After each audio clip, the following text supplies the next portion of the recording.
vous seriez follement amoureux de la Vierge Marie. Est-ce vrai? Oui. Pardonnez-moi, je suis un peu dur d'oreille, les ans en sont la cause. Est-ce vraiment vrai? Oui.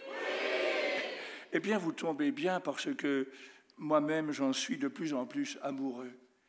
Et vous avez aussi le grand avantage de vous trouver pour votre festival marial dans le lieu que, apparemment, Marie préfère par-dessus tout, puisqu'il y est apparu durant 54 ans.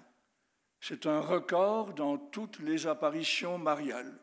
Nous verrons ce qu'il décidera de faire à Medjugorje, mais on y est encore loin du compte. Alors Marie, puisque vous l'aimez tellement, Marie vous aime beaucoup, et elle désire se montrer très bonne à votre égard, mais exigeante. Elle voudrait bien que nous soyons comme elle. Elle est dès le premier instant de sa conception l'Immaculée, et elle voudrait que nous le devenions nous aussi finalement. C'est l'espérance que Paul formule d'ailleurs dans sa lettre, au début de sa lettre aux Éphésiens. « Béni soit le Dieu et Père de notre Seigneur Jésus-Christ, qui nous a bénis au ciel dans le Christ de toute bénédiction spirituelle.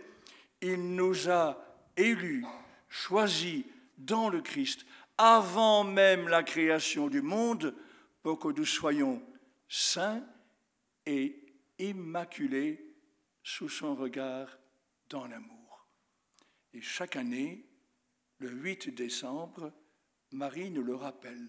Ce que je suis, l'Immaculée dès l'origine, tu dois le devenir toi aussi finalement.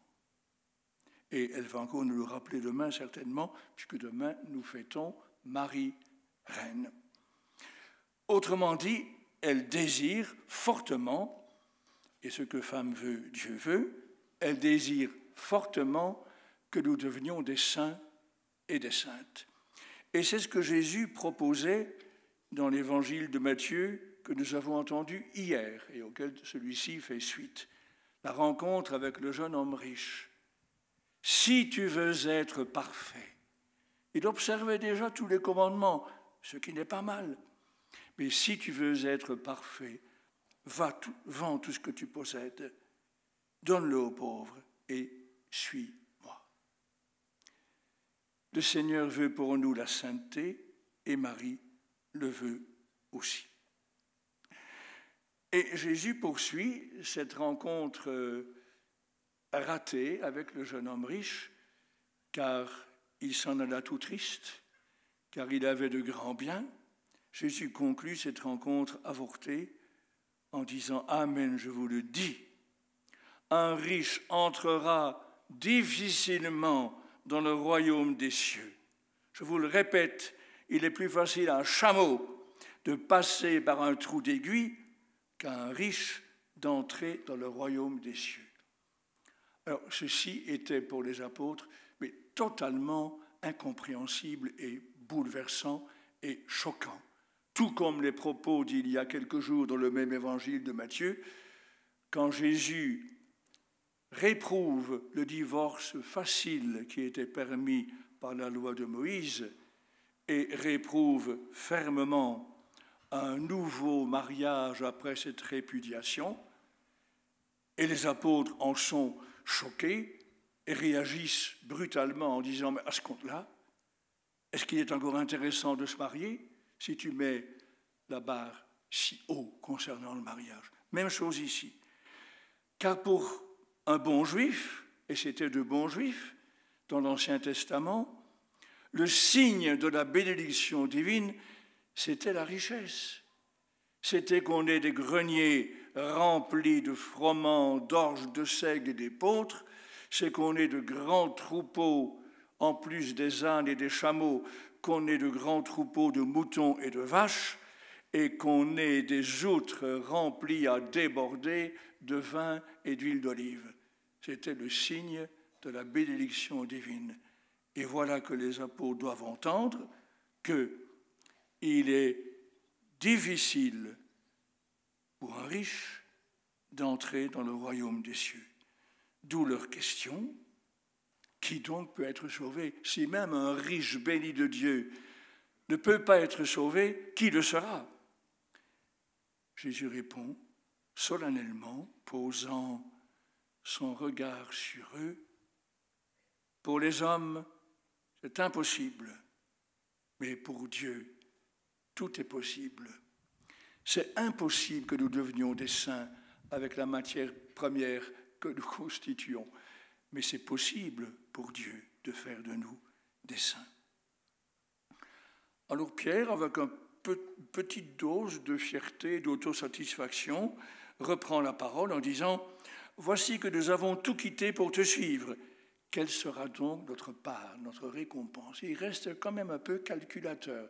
Nous avons quitté notre famille, notre travail de pêcheur pour te suivre. Quelle sera notre part? Réponse du Seigneur. Lorsque le nouveau monde sera inauguré, lorsque le monde actuel sera renouvelé, quand aura lieu, comme on dit en grec, la palingénèse, la nouvelle naissance de ce monde, quand il sera transfiguré, lorsque le Fils de l'homme siégera sur son trône de gloire, vous qui m'avez suivi, vous siégerez vous aussi sur 12 trônes, parce que vous avez abandonné beaucoup de votre vie, presque tout de votre vie, pour me suivre, et vous jugerez les 12 tribus d'Israël. 12 trônes. Pour nous, il y aura peut-être simplement des tabourets ou des strapontins, si ce mot existe en français de France. Il y aura de petits sièges pliables à notre usage, à condition que nous ayons nous aussi quitté à cause de mon nom, dit Jésus. C'est en français à cause de lui. À cause de lui. Des maisons, des frères, des sœurs, un père, une mère, des enfants ou une terre. Et alors, nous recevrons le centuple et aurons en héritage la vie éternelle. Alors vous me direz, tout le monde n'est pas en mesure de faire comme les apôtres, de tout quitter, et c'est vrai. Il y en a qui sont appelés à cela. C'est le sens, un des sens du célibat consacré, et notamment du célibat de vos prêtres, à condition que celui-ci soit bien vécu, ce qui malheureusement, nous ne le savons que trop aujourd'hui, n'est pas toujours le cas. Mais ce n'est pas une raison pour le supprimer, pas plus qu'il ne faut supprimer le mariage, parce que la toute grande majorité des cas d'abus sexuels se produisent dans le cadre familial. Ce n'est pas là le problème, ce n'est pas l'état de vie qui fait problème, mais c'est la manière dont on le vit suivant sa propre constitution psychologique. Tout le monde n'est pas appelé à s'engager dans le célibat pour les beaux yeux du Seigneur. Tout le monde n'est pas appelé à vivre dans une grande pauvreté personnelle, à condition d'ailleurs que celle-ci ne se transforme pas en avarice ou en richesse collective d'une communauté. Tout le monde n'est pas appelé à cela, certains le sont. Mais dans la vocation la plus commune, la plus répandue et très belle du mariage, il y a dans le mariage de quoi faire de vous des saints. Il faut aussi quitter beaucoup de choses et se défaire de beaucoup d'égoïsme. Ce n'est pas rien pendant des années, des décennies, de tenir compte en permanence des préférences, des goûts, éventuellement des maniaqueries de l'autre avec qui on partage la vie conjugale. Ce n'est pas rien pour des parents, même s'ils adorent leurs enfants, d'être pompés par eux, surtout quand ils sont petits, pompés par ces adorables tyrans que sont les enfants qui prennent l'énergie de leurs parents et souvent surtout de leur mère. C'est une école extraordinaire de sainteté que cette disponibilité permanente jour et nuit. Il y a tant d'occasion de se perdre, de s'oublier dans la vie conjugale. Et quand les enfants deviennent plus grands, et qu'il faut s'adapter à l'évolution de leur adolescence et de leur crise de jeunesse, quelle quantité de dévouement, de disponibilité, d'oubli de soi cela exige de la part des parents.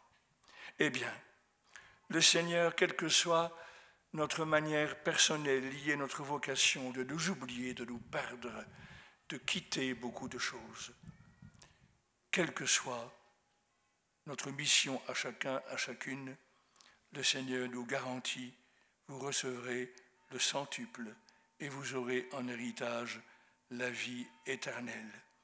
Et nous serons surpris, annonce le Seigneur, quand viendra le renouvellement du monde, quand viendra l'avènement de Jésus dans la gloire, de voir que beaucoup de premiers qui semblaient être des spécialistes de la sainteté seront un peu en arrière, tandis que beaucoup de derniers, que nous jugions, nous, superficiellement, un peu médiocres dans l'ascension du chemin de la perfection, que beaucoup de derniers seront premiers.